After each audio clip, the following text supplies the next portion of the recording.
fikambanana TFI na le tolona fanorenany fotony dia tapa-kevitra anome voninahitra ny maty aloha mba ahafahana ihany koa manome voninahitra ny velona zay samy voahosihosy amin'izao fotoana izao. Ny velona zay mitolona dia amoronana dossier, amoronana zao fanakianana sy fanenjehana rehetra zao ahafahana mampiditra azy any am-ponja. Ianao moa dia niresaka manokana ny hoe aiza hoaiza ny ray aman-dreny Alain Ramarsson.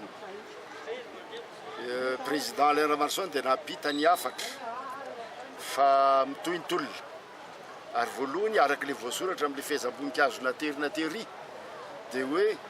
ireo maty namoy ny ainy ho an'ny tanindrazana sy ny firenena dia tsy ho adino mandrak'izay. Ahoana tokoa moa ny tolona raha ohatra ka hodiny tsy hita ireo fa namoy ny ainy amin'izany, satria na ianao zay mitolo ary mbola tsy fantatra koa ny azo anao manoloana le fitondrana zay mamoriporiny ary na dia fanomezam-boninahitra ny maty aza dia fitaovam-piadiana ny hitantsika mirentirety sy miranirany eto Antaninarenina androany 7 febroary 1724. Ka hoy zahay hoe le tolona ataonareo mpanao gazety hoe tolona ho an'ny fahafahana amin'ny teny dia tohizana ihany koa hoe tolona ho an'ny fahafahan'ny mpanao politika haneho hevitra. Fa maninona efa misy mangalatra sahady, mangalatra fotoana manao fampelezan-kevitra mialohany 2018 tsy enjehany ary efa tena mitety faritra.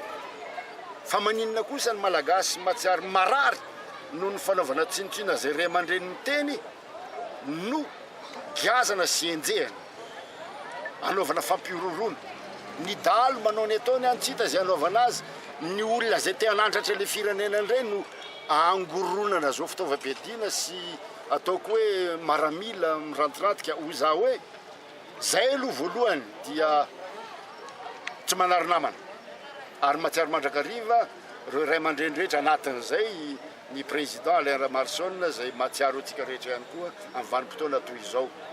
zay vahiny matetika tao amin'ny fandarana aoka zava dia averiko eto zany le teny hoe aoka zava manomboka androany 7 febroary fa dia mitohy ny tolona na ho vy na ho vato. Maro ny famendry fendrona ary fanampatabazana vola any ambadimbadika any manangana zao hoe vondrona mpanelanelana amin'ny mpanohitra sy ny hoe ny fitondrana. Zay dia afaka miteny raha tena mpanohitra marina aza miditra ao fa aongano zay tsy mety.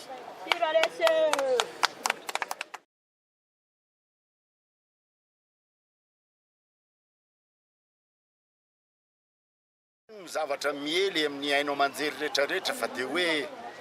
satria tsy afaka tsy manatrika ny fivoriana ao anatin'ny anteny merandoha olona dia hoe sorona tsy ompikambanao intsony. Zao no teninay na ny ao anatin'ny fitondrana aza moa zany enjehana tsy afaka mitenika inona tsony ny ilana androm-panjakana zay tsy ahafahan'ny olona maneho hevitra dikan'izay zany iborosy-kiraro fotsiny ny ampidirana le olona ao ary fehezina skotsy ny vava fa dia hoe zay teninao any ambony any dia tsy maintsy arahana, tsy azo hoe kena zany fa na zaza kely azy ery isotry na ao analakely ka miteniny marina omeo hasina ny tany sy ny velona zay miteniny marary azy.